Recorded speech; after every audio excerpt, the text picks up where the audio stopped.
네, 안녕하세요. 한국지질자원연구원 지하수 연구센터의 최한나입니다. 저는 오늘 여러분과 함께 지하수의 생성과 그 이동 그리고 발달에 관해서 이야기를 한번 나눠보려고 합니다. 부디 이 시간이 여러분께 의미 있고 즐거운 시간이 되었으면 좋겠습니다. 위에 적힌 한자가 무엇인지 알고 계신 분이 계신가요? 예, 맞습니다. 상선약수, 물은 모든 것을 이롭게 하고 다투지 아니한다. 이런 것처럼 아름다운 자연을 뜻할 때는 물을 많이 얘기를 하십니다. 그런데 아름다운 자연의 물이라고 했을 때 아주 많은 분들이 하천수 혹은 호수를 말씀하시죠. 실은 우물터, 약수터 이런 아름다운 자연의 물에 그런 생각을 하시는 분은 그렇게 많지 않으시잖아요. 근데 저는 오늘 지하수가 어떤 의미를 가지고 왜 중요하고 하천수와 혹은 호수와 어떤 연관을 가지고 있는지를 여러분께 말씀드리고자 합니다. 예, 여러분, 지하수가 왜 중요한 걸까요? 지구상의 전체에 차지하는 물 가운데 해수는 96.5%에 해당합니다. 하지만 이 해수를 바로 섭취할 수는 없죠. 지구상에 존재하는 물 중에 담수는 오직 2.5%밖에 해당되지 않는데요. 그 가운데 담수에서 가장 높은 비율은 무엇일까요? 남극과 북극의 빙하죠. 하지만 이것은 주로 사람들이 모여 사는 곳과 너무 멀리 떨어져 있어서 처리와 운송에 너무 돈이 많이 듭니다. 경제적 이유로 이것은 우리가 적극적으로 사용하기에는 좋지 않은 물이라고 할 수 있죠. 그렇다면 담수에서 빙하 다음으로 많은 물이 바로 맞습니다. 지하수입니다.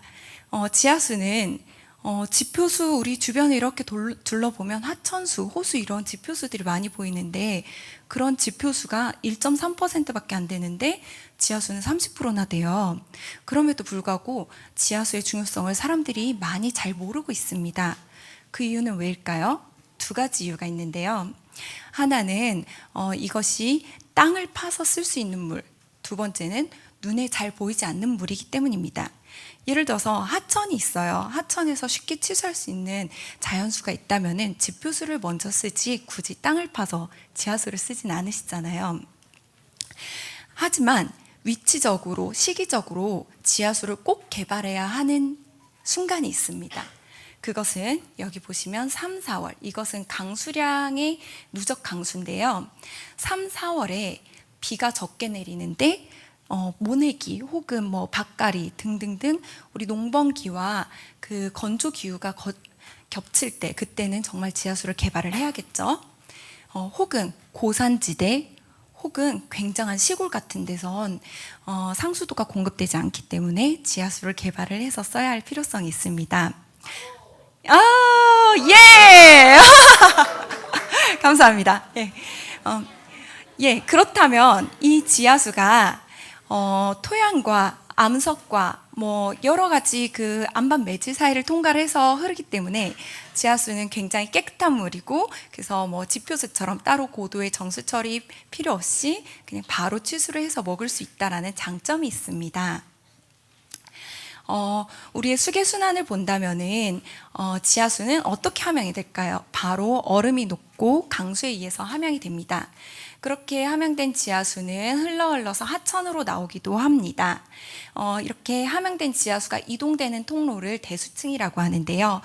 천부에 비포하대 퇴적 대수층이 있고 신부에 안반 대수층이 있어요. 퇴적 대수층은 그 안반 사이사이에 비어있는 매질 사이를 물이 이렇게 흘러서 공극 사이를 흘러다니기 때문에 비가 오면 그 공극이 이렇게 차게 되고 또 비가 없어지면 내려가게 돼서 강수랑 밀접하게 움직이고 있습니다. 이에 비해서 안반 대수층은 단층과 전리 사이로 들어온 강수들이 이렇게 움직이기 때문에 상대적으로 깊이 있어서 오염도 덜하고 그리고 오랜 안반이랑 오랫동안 반응을 하기 때문에 미네랄 워터가 많아요. 그렇기 때문에 여기 사진에 있는 것처럼 먹는 샘물로 많이 개발하여서 사용하고 있습니다. 그렇다면은 안반 대수층만 개발을 하면 되잖아요. 그렇게 바로 먹을 수 있고 편한데 왜 안반 대수층을 먹지 않나요? 그 이유는 너무 깊이 있어서 개발이 어렵고 또 일단 오염물질이 들어가고 나면은 이게 오염이 확산된 속도가 너무 빠르기 때문에 안반 대수층은 개발에 제한이 있습니다. 그러한 이유로 우리가 주로 사용하는 대수층은 첨부 대수층입니다. 그렇다면 이 첨부 대수층은 하천이랑 무슨 관계가 있을까요? 자, 여기서 파도 한번 또 해주셔야죠. 예. 여기 사진을 보면 뭐 금방 아실 수 있을지 모르겠지만 여기 하천, 탄동천입니다. 우리 근처에 항상 흐르고 있는 탄동천이죠. 그리고 래프팅의 명소 금강입니다. 지표수는 끊임없이 파도를 지표수는 항상 흐르고 있어요. 근데 이 지표수가 만약에 비가 내려서 흐르는 것이라면은 항상 건조한 12월, 1, 2, 3, 4월 이럴 때는 왜 지표수가 마르지 않는 걸까요? 그 이유는 첨부 지하수로부터 흘러나오기 때문입니다. 지하수가 하천의 유량을 책임져주고 있는 것입니다. 그럼에도 불구하고 오랫동안 비가 오지 않으면 하천의 수위도 감소하고 지하수의 수위도 감소하게 됩니다. 이것을 기저유출 감수라고 합니다. 여기 보시면 이렇게 하천 수위가 내려가는 것이 보이시죠? 이것을 이득하천이라고 하는데요.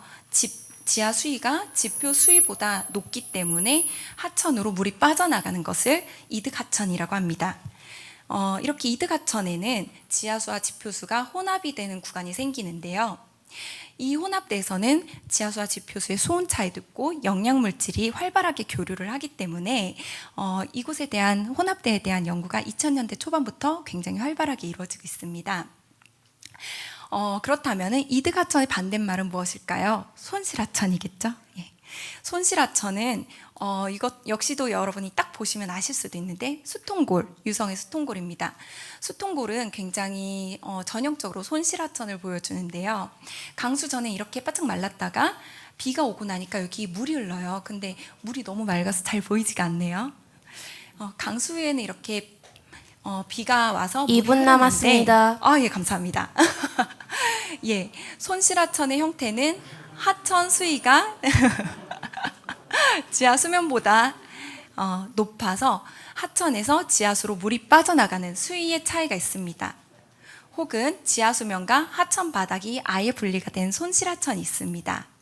이런 경우는 선상지나 높은 산맥에서 많이 발견되고요. 유량이 적은 기간 동안 홍수가 나면은 이득하천도 일시적으로 물이 사라지는 손실하천이 될 수 있습니다. 지하수는 함양 지역이 있고 유출 지역이 있는데요. 이 자유면 대수층에서는 주로 지형을 따라서 함양과 유출 지역이 구분됩니다. 함양 지역에서는 물이 충전되고 유출해서 나오는데 조그만한 분지에서는 국지 유동계라는 게 형성이 되고요. 그보다 지하수가 모여지는 분지가 커지면은 중간 유동계, 그리고 가장 큰 개념의 광역 유동계가 있습니다. 2분 남았습니다. 아까 2분 남지 않았었나요? 예. 그래서 이 지하수가 얼마나 빠르게 신부 대수층이라면 얼마나 오랫동안 움직였는지에 관해서 궁금하지 않으세요?